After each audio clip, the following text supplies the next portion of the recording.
So mga sangkay, marami po ang nagulat tungkol po doon sa biglaang pag-angat ng isa pong puwersa mula sa Russia dito mismo sa ating bansa na mismo ang ating presidente ay medyo kinabahan.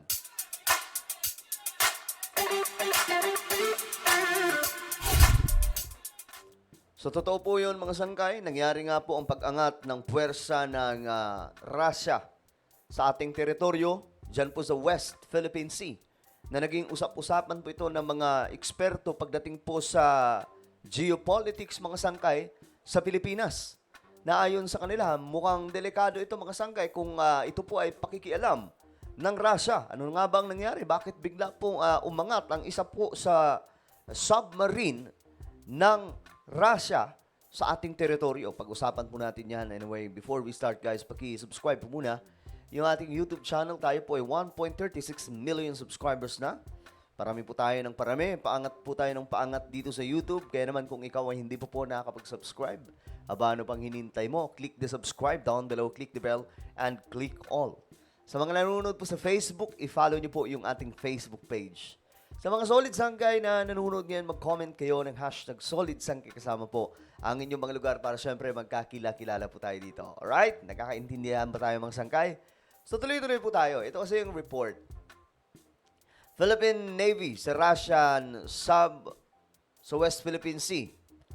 Okay, nagsalita po sila at ngayon, unahin po muna natin itong reaksyon ng Presidente ng Pilipinas. Eto mga sangkay, tingnan po natin ano ba ang reaksyon ni Pangulong Bongbong Marcos. Ayon po kasi dito, PBBM nagpahayag ng pagkabahala sa napaulat na pagpasok ng Russian submarine sa West Philippine Sea. So ano ba ito? Sinasadya ba ito mga sangkay o naligaw lamang po sa ating teritoryo? All of that's very concerning. Any intrusion into the West Philippine Sea of our EEZ or of our baselines is very worrisome. So, yes, it's just another one. Nababahala si Pangulong Ferdinand Marcos Jr. sa anumang panghihimasok sa West Philippine Sea o sa Exclusive Economic Zone o EEZ ng Pilipinas.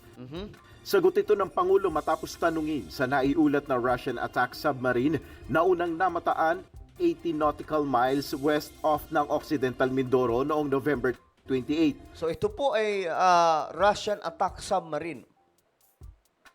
Ibig sabihin, hindi po ito basta-basta mga sangkay. May mga sakay po ito mga puwersa mula po sa Russia. So anong nangyari? Bakit napunta ito sa West Philippine Sea? Ito ba ay pinadala o inutusan ng China na gawin ito ng Russia? Naku po, mga sangkay. Ayon kay Pangulong Marcos, ipapaubaya niya sa Armed Forces of the Philippines ang pagtalakay sa detalye ng pangyayari. We're not the military discuss it with you. Kinumpirma na rin ng Philippine Coast Guard o PCG ang ulat na ito. We would just like to confirm ang nireport ng Philippine Navy that there is a presence of a Russian submarine na monitor tayo dito sa may gawin ng Occidental Mindoro. Alam niyo, ito ngayong mga sangkay, very alarming kasi sa Pilipinas, nagkakagulo po tayo sa politika eh. Diba? Ang nag-aaway-away yung mga politicians. Tapos alam po natin na may mas mahalaga pa po na dapat pagtuunan ng pansin. Ito po ay ang ating teritoryo mga sangkay sa West Philippine Sea. Yun yung isa sa kailangan pong pansinin ng mga politicians instead of fighting each other dahil po sa kapangyarihan na gustong maagaw ng iba mga sangkay. So instead of doing mga sangkay sa mga bagay na ganoon, bakit hindi po natin pagtuunan ng pansin yung ating teritoryo?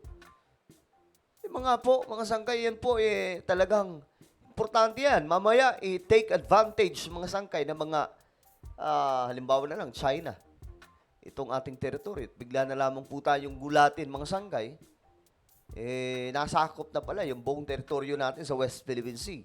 Ayon kay National Security Council Assistant Director General Jonathan Malaya, nang mamonitor ang Russian submarine, agad na nagpadala ang Philippine Navy ng aircraft at barko upang bantayan ang galaw nito. At nagkaroon din anya dito ng radio challenge. Kaya nga naman ay nagpadala tayo ng mga assets dito. At nagkaroon tayo, partner, ng radio challenge, no? We challenged the attack submarine kung ano ang ginagawa niya sa ating exclusive economic zone. So ngayon, ang tanong dito, anong sinagot ng Russia? At sumagot ito, Ayan, yan. no? Ang sinabi niya, nagpakilala siya na siya ay itong Russian attack submarine, at sinabi niya na galing siya ng exercises, PASEX exercises with the Royal Malaysian Navy sa Kota Kinabalu Oh, galing sa Malaysia. sa Malaysia, and on the way na siya pabalik sa kanyang naval base sa Vladivostok, no? Okay. At sinabi niya na inaantay lang niya na gumanda yung panahon. Ano, kaya siya nag-surface. Ah, okay. Ay, kay ADG Okay, so yun ang kumpirmasyon, mga sangkay. So nagpakilala naman po ng maayos pala. At least, malinaw po sa atin, mga sangkay. Mamaya, magulat na lamang po tayo. Yung Russia pala, may plano na sa Pilipinas. Pero mga sangkay, sipin nyo to ganun kadali na napasok po nila yung ating teritoryo. Mukhang kailangan po natin ng mga heavy or high equipment, mga sangkay, mga technology na malalaman po natin kaagad kung sino yung pumapasok sa ating teritoryo. Kasi ito, mga sangkay, parang ganun lang po kadali. Biglang lumutang yung Russia na submarine. Malaya, wala na sa EEZ ng Pilipinas ang submarine na isang Russian Navy's UFA. Wala pang tugon ang Department of Foreign Affairs sa usaping ito. Nel Maribuho. Okay, so ang presidente ng Pilipinas ay nagpahayag po ng pag-aalala dahil po dyan. Pero mga sangkay, tingnan pa po natin itong balita mula sa GMA about dyan. Balikan po natin ang ulat tungkol sa namataang Russian submarine. Posible raw na may mensaheng gustong ipahiwatig ang Russia sa Amerika at mga kaalyado nito. Nako, ayan na mga sangkay ha. Kung sinasabi po ng Russia na sila ay, kumbaga, hinihintay lamang po nila na gumanda yung panahon, pero para naman po sa iba, mukhang may mensahe po itong Russian forces para po sa US. Nang magpakita ang isang Russian submarine sa loob ng EEZ ng Pilipinas, ayon sa ilang eksperto. Nakatutok si Sandra Aguinaldo. Kung hindi nakalutang sa dagat, malamang hindi malalamang may dumaang Russian Kilo-class diesel-powered submarine sa West Philippine Sea, 80 nautical miles sa kanluran ng Cape Calavite mula sa Occidental Mindoro.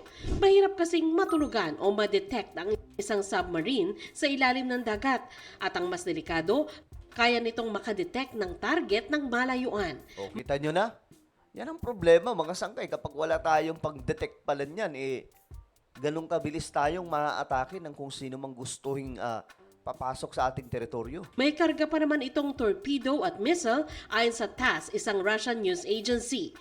Sa ulat ng news agency noong November 25, sinabing natapos na ang pagbisita ng submarine sa Port of Kota Kinabalu sa Malaysia matapos makilahok sa naval exercises.